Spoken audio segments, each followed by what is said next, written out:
नमस्कार, the daily show में आपका स्वागत है। मैं हूं मुकेश कुमार। दोस्तों, अलास्का में ट्रंप और पुतिन के बीच यूक्रेन में युद्ध रोकने को लेकर कोई डील नहीं हुई है।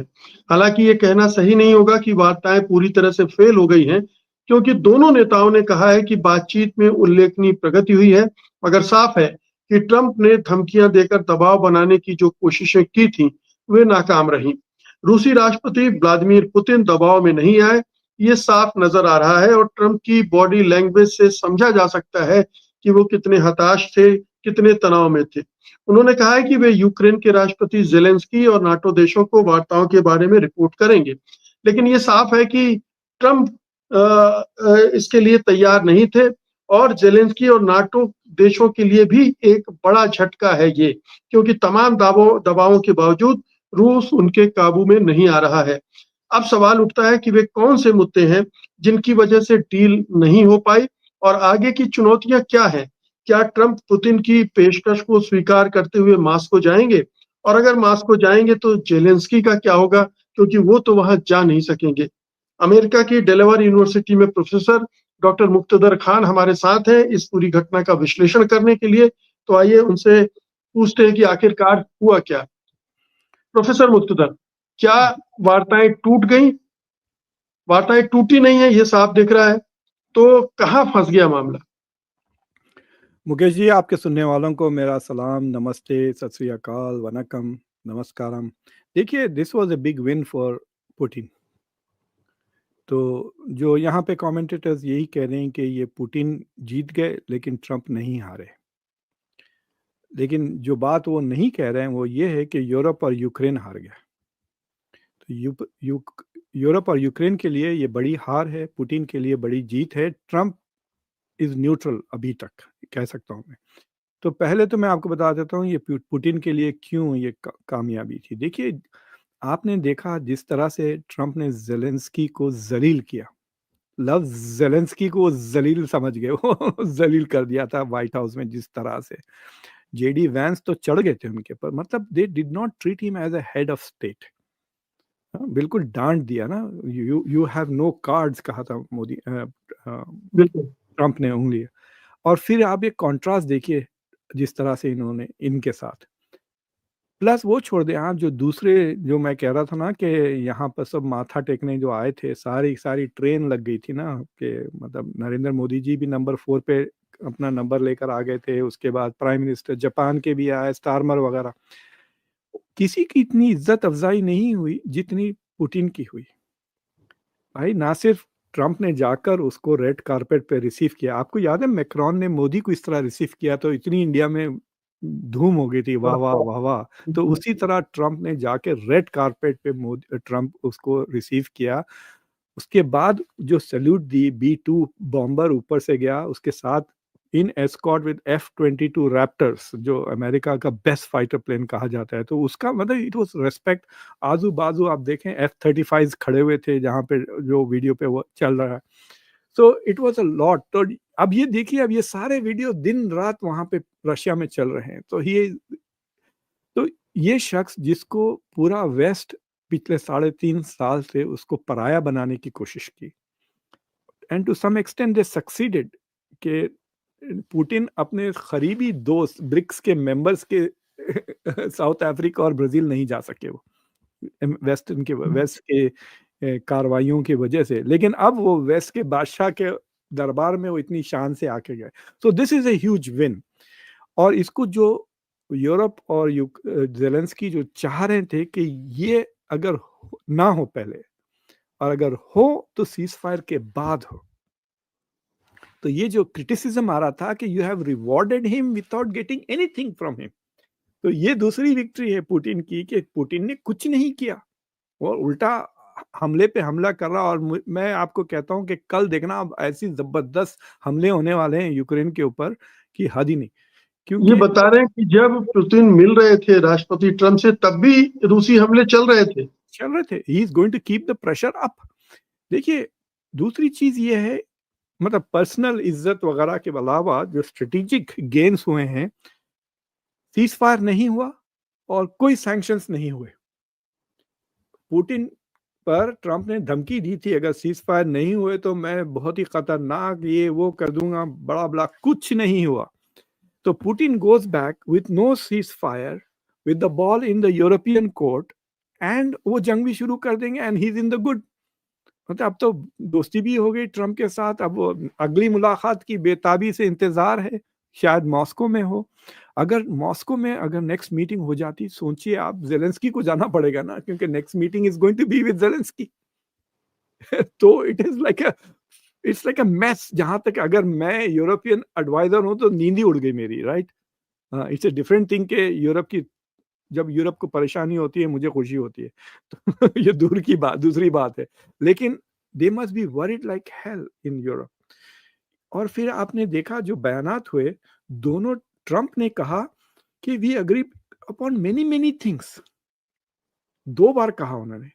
और पुतिन ने पहले कहा we had important agreement, I hope कि इस अग्रीमेंट को यूरोप और जेलेंस्की मिलके शेडी बैकडोर डील्स के थ्रू इसको खत्म ना कर दे। तो उन्होंने कंस्पिरेसी थ्योरीज कर दी कि यूरोप ये डुबाने की कोशिश करेगा, जो आप में हम में अग्रीमेंट हो गया। फिर उसके बाद लव्स अग्रीमेंट्स यूज किया पुतिन ने। तो ये असल चीज है कि वो जो 2.5 घंटे की जो मीटिंग थी उसमें कुछ चीजों पे अग्रीमेंट्स हुआ है। नंबर 1, वो अग्रीमेंट्स क्या है वो नहीं पता, और 1 या 2 मुद्दों पे सीरियस डिसएग्रीमेंट हुआ, और उसमें से एक मुद्दा नजरअंदाज कर सकते हैं। डोनाल्ड ट्रंप ने कह दिया कि 1 कैन बी टेकन केयर, लेकिन एक मुद्दा है जो डोनाल्ड ट्रंप की रेड लाइन है, जिस वजह से कोई अग्रीमेंट नहीं हुआ। तो पीपल आर हैप्पी कि एटलीस्ट कि कोई ऐसी चीज है जिसपे डोनाल्ड ट्रंप भी आके रुक गए। तो वो चीज क्या है? और मैंने वो वीडियो 2-3 बार गौर से देखे जब डोनाल्ड ट्रंप वो बात कही, और यू कैन सी के पुतिन के चेहरे पर जो ही वाज नॉट हैप्पी कि बात इस पे अटक गई, and it is very clear कि वो पुतिन के भी लिए रेड लाइन है, he is not able to make that concession. लेकिन पुतिन ने एक बात ये कहा कि मैं समझता हूं कि मेरे जो जिनसे बात हो रही है ट्रम्प, उनके लिए यूक्रेन की सिक्योरिटी इज वेरी इंपॉर्टेंट, और मैं इस पे काम करूंगा। तो तो आप ये कह सकते हैं कि बात आके यूक्रेन की सिक्योरिटी पे नहीं रुकी। हाँ, तो अब सिनेरियोस क्या है? डोनाल्ड ट्रंप अब बात करेंगे जेलेंस्की के साथ, और मुझे लगता है जेलेंस्की अकेले नहीं बात करेंगे। He is going to talk to him with Merz, Macron, Starmer, वो जितने यूरोपियन लीडर्स को ला सकते हैं उनको लेकर आएंगे। आई होप के America insist to talk to them separately, उनको 2 डिफरेंट एंटिटीज की तरह ट्रीट करे, यूरोप और यूक्रेन को एक की तरह ना करे। But let's see how Trump handles it. क्या आपको लगता है कि ट्रंप खुद फंस गए हैं?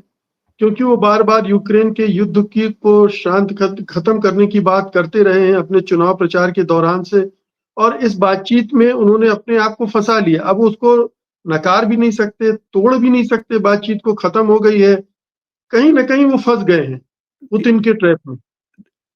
देखिए, पुतिन ने बहुत जबरदस्त तरीके से हैंडल तो किया है, इसमें कोई बात नहीं। मतलब like I said, he got America आगे। आपको याद है कि ये this conference was supposed to be in Abu Dhabi, लेकिन अबू धाबी में नहीं, यहाँ पे हुई, अमेरिका की सरजमीन में, वो भी ऐसी जगह जहाँ वो रशिया का हुआ करता था, अलास्का। फिर वो जाके रशियन पायलट्स में ना, काफ़ी सिंबॉलिक चीज़ें बहुत की उन्होंने।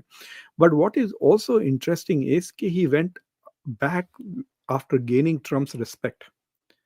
देखिए, इट्स लाइक सेइंग कि आपकी कोई गर्लफ्रेंड है और आप 1-2 साल के लिए सऊदी अरब चले गए जॉब करने, वापस आए, then you are not sure कि वेयर वी आर ना, are we on the same spot, क्या उसको कोई दूसरा मिल गया, आर वी फिनिश। वो तो उस तरह की भी अनसर्टेनिटी थी इन दोनों की। तो आपको पता है कि वो वेन्यू को अकेले आए without any interpreter, they were in the car alone on the drive, Putin and Trump with no interpreter. यानी ट्रम्प, पुतिन इंग्लिश बोल लेते हैं ठीक ठाक, उनके आप देखें interview. So they had a one on one conversation. वो एक परेशानी का सबूत बना हुआ है डोनाल्ड ट्रम्प के, जो यहाँ पे दुश्मन बैठे हुए हैं द डेमोक्रेटिक पार्टी, वो क्या बात की है उन्होंने वैन के अंदर, इन दैट कार जो बीस्ट में लेकर आए। तो so I think what has happened is के Trump is sitting very pretty because Trump is going to say मैंने तो कहा था ceasefire, I brought him to the table, जो बाइडन कभी नहीं कर सके, और उसकी तरफ दाद भी दे दी पुतिन ने एक तरह से उसी मुद्दे पे कि this has to be settled at the level of the heads of states, and so I'm glad कि we are back to old fashioned diplomacy. दूसरी बल्कि उन्होंने तारीफ भी कर दी, उन्होंने कहा कि बाइडेन को भी मैंने कहा था युद्ध मत शुरू होने दो, जी नहीं हाँ, तो ये दिक्कत होगी, और वो माने नहीं। अगर आप होते तो नहीं होता युद्ध। हाँ, वो that was a master stroke वो that was a master stroke. उसके बाद मुझे लगता है कि Putin has handled this thing very well, but Trump is also sitting pretty. Trump अब कहेंगे देखो मैं तो लेकर आ गया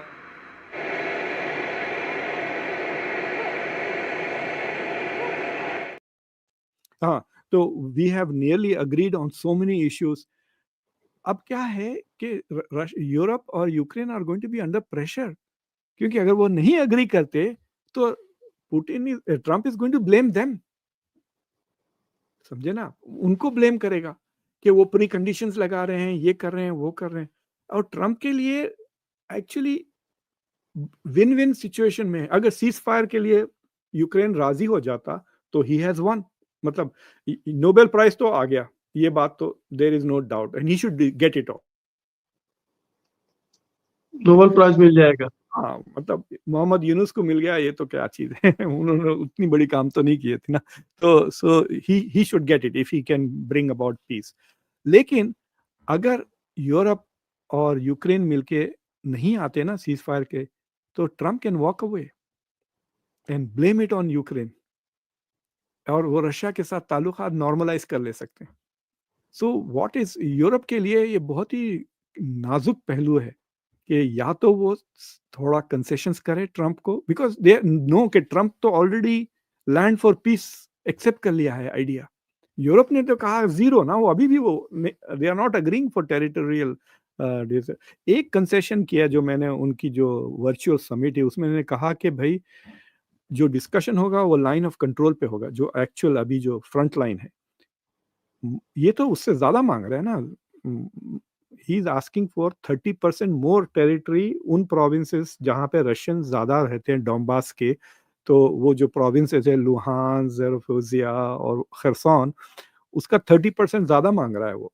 तो he has not one everything.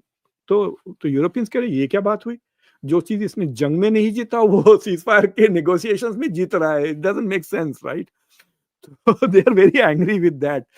तो मुझे लगता है कि they are going to have to make concessions, वरना Trump is going to say okay I am going to stop selling weapons to you, I am going to walk a, अपने MAGA crowd को आके कहा मैं तो कहा ये नहीं माना, एंड एनीवे वैसे तो मैं न्यूक्लियर पावर्स के बीच में सीज फायर करा दिया, उस पर तो मुझे मिलना चाहिए नोबेल प्राइज। तो और नॉर्वे के ऊपर बहुत प्रेशर है, सुना कि ट्रम्प ने खुद एक नॉर्वे के मिनिस्टर को फोन कर दिया डायरेक्टली और उस पे दबाव डालने लगे। So Norway is going to be in deep trouble if it doesn't give it to him. और ऐसा जबरदस्ती करके लेके भी क्या फायदा, you know, he just doesn't want to look कि ओबामा को ज्यादा स्टैचर, 2 बार वो जीता, नोबेल प्राइज जीता, मैं भी 2 बार जीता, तो I think he had an inferiority complex towards Obama and he wants to say कि या he has a lot of respect for these people. आपको याद है, भूलिए मत कि डोनाल्ड ट्रम्प डेमोक्रेट हुआ करते थे और इन्होंने रिपब्लिकन्स को कभी पैसे नहीं दिए जब तक कि वो रन करना शुरू करे। He always give money to Democrats and he was also in favour of abortion. अब जाके वो प्रो लाइफ वगैरह बन गए हैं। तो मुझे लगता है कि Trump did not lose, Putin was a big winner in Alaska, और प्रिकेरियस सिचुएशन में आ गया है यूरोप और यूक्रेन, और कल पता चलेगा। ट्रम्प क्या क्या इसको ये इस तरह से भी देखें कि पुतिन का जो आइसोलेशन था इंटरनेशनल पॉलिटिक्स में, वो भी एक तरह से खत्म हो गया, क्योंकि जब अमेरिका मिल रहा है, ट्रम्प मिल रहे हैं और अगले दौर की वार्ताओं की भी बात हो रही है, तो एक सिलसिला शुरू हो गया ना। हाँ, अब सवाल इंटरेस्टिंग होता है कि एससीओ के लिए वो आते हैं या नहीं। तो अब सोचिए, अगर आप लैवरोव हैं तो आप क्या एडवाइस देंगे? SCO, he cares about BRICS, लेकिन he can get confused between SCO and BRICS. अगर बीजिंग से फोटो आती है शी जिनपिंग मोदी और पुतिन की, तो ही विल थिंक कि ये ब्रिक्स है which is kind of true. ये तो ब्रिक्स का कोर है, RIC। तो अगर पुतिन मुझसे कहते हैं तो मैं कहूंगा कि ना जाए SCO के लिए, until this matter is resolved. Don't piss off Trump, he's on your side right now, right?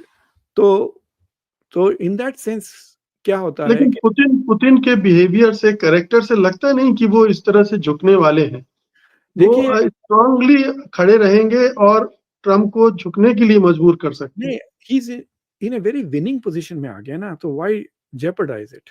क्योंकि ट्रम्प इज ऑल्सो, मतलब वो ऐसा पलट सकते हैं ना बहुत आसानी से, तो वाई टेक द चांस। और दूसरी चीज ये है कि अब खुल के लोग कह रहे हैं कि शी जिनपिंग का ब्राजील नहीं जाने का वजह यही थी कि वो he didn't want to upset Trump during the negotiations. मतलब वो खाया ना पिया ग्लास फोड़ा वाली बात हो जाती है अननेसेसरीली, यू नो। तो आई थिंक पुतिन में नॉट कम फॉर SCO, और फिर ही में कम टू इंडिया अकेले से, वो रशिया समिट जो दिसंबर में होने वाली है। क्योंकि जब तक ट्रम्प की पोल खुल जाएगी ना कि वो क्वाड के लिए आते हैं या नहीं, राइट? अगर ट्रम्प क्वाड के लिए आ जाते हैं तो पुतिन को आने में क्या है। But I think this is a very critical juncture, और ट्रम्प डजंट ड्रैग नहीं करते।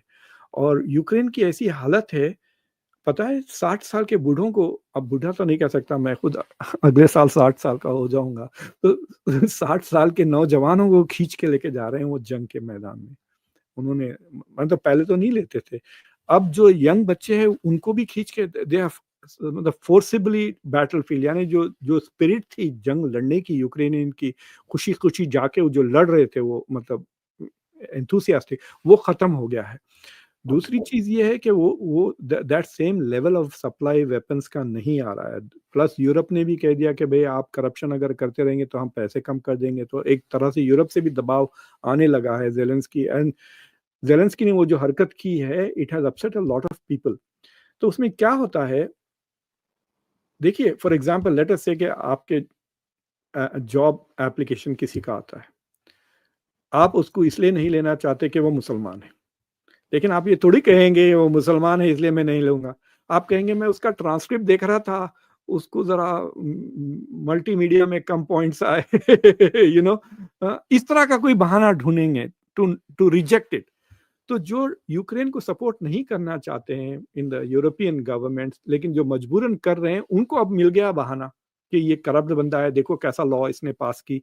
सो they will use that to create problems inside Europe. तो जेलेंस्की का बेसिकली चीजें बहुत कमजोर हो रही, तो जितना जल्दी यूक्रेन के अंदर भी अंदर, जेलेंस्की कमजोर हो रहे हैं। जी जी हाँ, उनका जो चीफ ऑफ आर्मी स्टाफ है, आई think he is becoming more and more popular. उसके ऊपर एक लंबा वॉशिंगटन पोस्ट में या पता नहीं one of the major newspapers में अमेरिका तफसीलन आर्टिकल आया था कि एक बंदा कैसा पॉपुलर बनते जा रहा है। और दूसरी चीज ये है, जमीन पर actually he is losing land now, फिर से दोबारा जो रुक गई थी तकरीबन 1.5-2 साल तक कोई मूवमेंट नहीं था, अब फिर मूवमेंट शुरू हो गया है। बट मतलब he is not losing by miles, मतलब 1 किलोमीटर 2 किलोमीटर वैसा, लेकिन रशिया इज गेनिंग स्टेडिली। तो there is a lot of military political pressure on Ukraine, इसलिए यूरोप सीज फायर पे इंसिस्ट कर रहा था कि पहले सीज फायर करें, पहले सीज फायर करें। और मेरे ख्याल से Trump will agree with Putin, क्योंकि पुतिन कहेगा that will be the last step, मैं सीज फायर नहीं कर, आप सारे कंडीशंस करें। अगर मैं पुतिन की जगह होता तो मैं ये भी कहता, या तो आप सैंक्शंस उठाएं या वो 300 बिलियन मुझे दें, फिर मैं सीज फायर करता हूँ, one of the two at least, you know. So I think that will be the key कि कब होता है सीज फायर। बिल्कुल।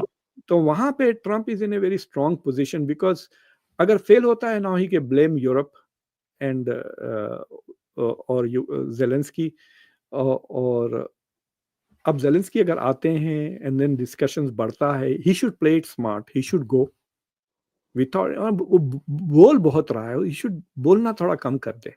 देखिए ये एक पुरानी, मुझे एक पुराना अरब फिलोसोफर ने एक बहुत जबरदस्त बात की थी।